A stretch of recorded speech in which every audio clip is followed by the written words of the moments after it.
Bueno, terrible, no? Com ho deixen tot descuidat. Però bueno, vaig descobrir que a la secció infantil hi havia uns llibres que s'han posat de moda que tenen olors. I jo, anda, este huele, no? I ja m'ensumava jo algo raro perquè venien els nens i hola, ¿tienes el último de Stilton? Y yo, ¿qué? El último de Jerónimo Stilton. ¡Lo necesito! Y yo, hostia, què passa amb el de Jerónimo? I vaig allà i vaig veure el nom dels llibres de Jerónimo Stilton.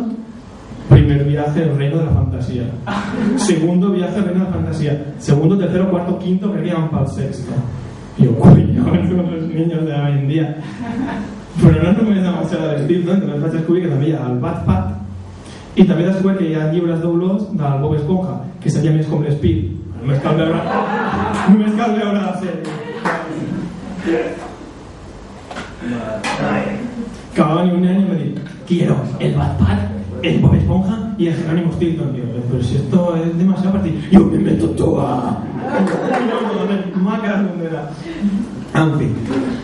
Parlant de llibres infantils, no pensant mai, és que estic molt traumat, però em censuren molt durant la infantesa, però els contes infantils són el més gore que he escoltat mai. O sigui, a mi les 7 cabretes,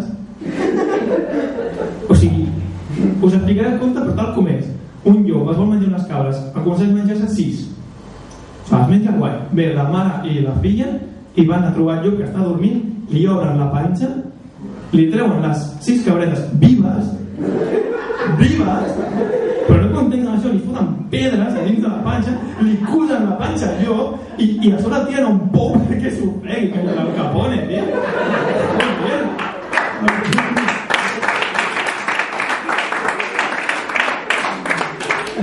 Si això no és gore, mira, ni Holocausto Caníbal. També passa Holocausto Caníbal o una pel·li de les 7 cabretes.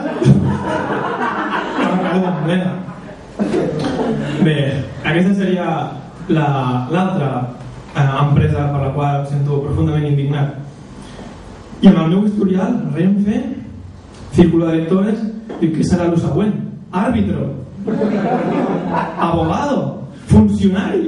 No, que estic acollonit, tinc por, tinc més por que la teva parella et digui tengo un retraso. O sigui, que ha sido eso. I vaig tenir una nòvia molt tonta, però tonta, guapísima, però tonta, que em diu, cariño, tengo un retraso. No, ya lo sé, que no un retraso. Y digo, no, es la regla y no me ha pasado. Y yo, pero cariño, al embaràs és l'excepció que confirma la regla. Mira, de la pálida que se quedó, que vino de golpe. Bé, ara no parlaré de les meves empreses per les que he treballat, sinó parlaré de temes. Un dels temes que m'indigna molt és l'anunci dels plastidecors. Heu escoltat? Us el recordo. Plastidecors no se ensucian, se puede borrar, no se rompen. Plastidecor. A ver, se ensucian, se rompen, no se puede borrar. Y encima saben fatal. Però això m'ho va dir un amic meu, Bueno, no, va, és veritat. Jo de petit era molt curiós i a mi em van dir aquest color és el taronja. I jo, el taronja! Tindrà gust de taronja, no?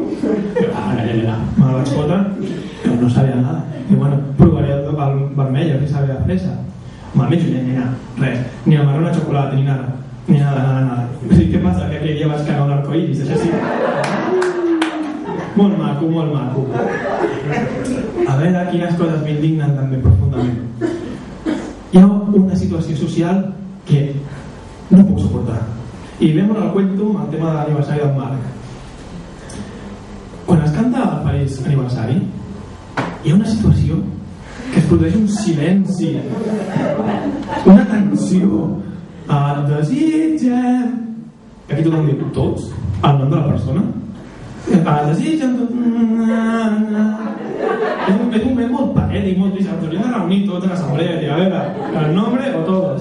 No, conyo, sempre hi ha un tio que està cantant anys i anys, per molts anys, que en el fons és la millor de totes, però només et serveix per nens de 0 a 3 o per Sergio Ramos.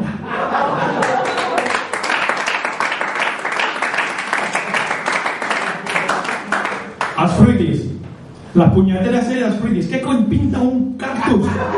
Hostia, vale, se lo encuentran. Pero pasa toda la puñetera serie punchando al pobre gazpacho, que es una piña, que no té lògica, coño, que la piña no. No fan, el gazpacho no es piña, ¿no? Bueno, no sé, no va al gazpacho. Però que esa vida no porta piña. A més, la nena aquella que está perturbada, que siempre va con ese cosa verde arriba y abajo, con bikini ese. Que yo voy a tener un capítulo que iban a la Antártida y joder, tío, se va a pillar frío, pero da igual. Si ve a los fruitis hablando, que esta tía lee libros muy raros, ¿no?